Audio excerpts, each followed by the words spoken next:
Thank you for tuning in to this week's Founder and Force Multiplier podcast.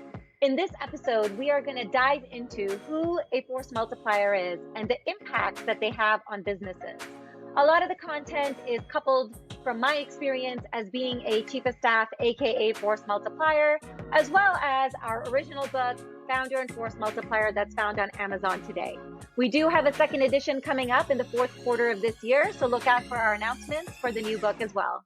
Let's take a moment to set the foundation and define who a force multiplier is. A force multiplier is a leader's right-hand person. A force multiplier does not only help a leader build, but also execute on their vision. Over the years, force multipliers have taken on many different job titles and roles. And of course, depending on where a company is in their lifespan, you could be sitting in a matured sweet spot where you have all the building blocks in place and you have this trifecta of force multipliers. Or you could be currently listening to this podcast in your startup infancy phase thinking, oh my gosh, I need a force multiplier. We have all been there. In the scrappiest, roll your sleeves up, I'm going to start a company, I play multiple hats. And we usually find ourselves very frustrated at a plateau and actually unable to multiply because we're burdened by so many either administrative or just generally driving initiatives forward. We're going to focus on the three most common titles for a force multiplier: business operations managers, executive assistants, and chiefs of staffs. Now let's define each one real quickly. An operations manager, as we all know, set the internal and external processes and drive operational excellence and the ability to meet financial targets. Executive assistants, they are tactical geniuses. They are responsible for the executive themselves, driven by the demands of the daily, the weekly, the ad hocs, the long term, the short term. But usually they live within that, 0 to 30-day window. Chiefs of staffs, they are your highly visible strategic partner. They usually drive all aspects of the business and drive forward initiatives in order to meet the ultimate North Star. Chiefs of staffs generally live mostly in the future and putting together the pieces today to drive the future vision. Now, depending on where you are within your business, you could have, like I said before, this sweet building block of force multipliers and you're sitting in a good spot because you built up the company. You could be building your company and in scale and growth phase, but you really are missing a piece and you're trying to figure out what that piece is. Generally, you might have an executive assistant, you might have an operations manager, and you're still sort of pondering on what exactly is missing. What's that role that's going to bring all my strategic partners together, drive my lines of business, build a common vision, drive execution? And that's usually found, and the missing piece is usually a chief of staff. Now, in this episode, we're going to couple and lean in and focus on the executive assistant and the chief of staff role. And towards the end, we'll dive a little more into the chief of staff. So if you are a leader out there, do you have a force multiplier? Do you have the right force multiplier? If you are a force multiplier out there, are you maximizing the force multiplier role? We're going to level set from a little script from the book that really speaks about force multipliers really well. First, it defines force multiplication. Force multiplication refers to a combination of factors that dramatically multiplies the effectiveness of an item or a group, giving them the ability to accomplish greater things than would be possible without it. Now, I'll pause for a moment because that is deep and it hits. And we've all been in positions where we're like, that make a difference to my company. A force multiplier is an individual who will bring order to the chaos and take on the miscellaneous 80% of your workload as a leader. Do you need a force multiplier, or do you have a force multiplier that will help provide that? So the book dives into the 80-20 rule. The 80-20 rule is derived from the Pareto principle. The principle talks about how 20% of your input drives 80% of your results. Now think about it. Are you, as a leader, making the most of the 20% that you could have with a force multiplier? And then as a force multiplier, ask yourself, are you setting up your lines of business or leaders to create the 20% that's going to be the most impactful and maximize the company's goals? The three main areas that it talks about in the book: number one, casting the vision; number two, driving focus, direction, and clarity; and number three, making, if you're listening to this, imagine me making air quotes in the air, making quality decisions.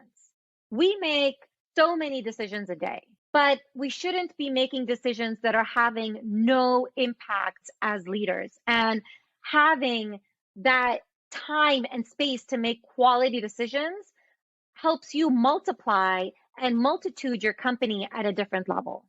Let's take a moment to reflect on the building blocks of a strategic partnership. We're going to put aside sort of all the discussion about force multipliers and talk about strategic partnerships. And then I want you guys, as I'm talking about this, see how a founder and a force multiplier fit into these building blocks. Number one, a mutually beneficial relationship with both parties working towards a common goal. You should be thinking at this moment, aha, that's just what a force multiplier and a leader do. Number two, the ideal strategic partnership is a business relationship where each party is dedicating their time and resources to the partnership, rooted in their strengths. Number three, in strategic partnerships, there is exceptionally clear and consistent communication, as well as mutual respect and trust. Number four, we're talking about one role. That's right, one job that takes two people, if not three, focused on their strengths to get it done. That is the ideal state to get to a strategic partnership that's going to help create this vision, this multitude effect, this impact, where people like our founder, Adam Herkenrother, can go be a serial entrepreneur because he has a trifecta of strategic partnerships by his side in a chief of staff in Hallie Warner and an EA. It is amazing to see every day and so motivational, and is helping even somebody like me drive how I'm thinking about this startup and how I'm reflecting on other companies that I started and how I can be better in the next phase of companies that I want to pursue.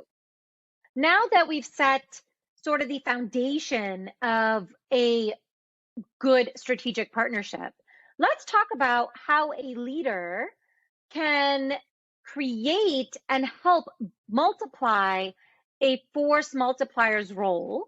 And then we'll dive into how a force multiplier, specifically a chief of staff, can maximize their own role and be very successful. As a leader, there are a few pieces that are very important to really think about when you have a force multiplier to really drive that 20% that you're wanting to drive.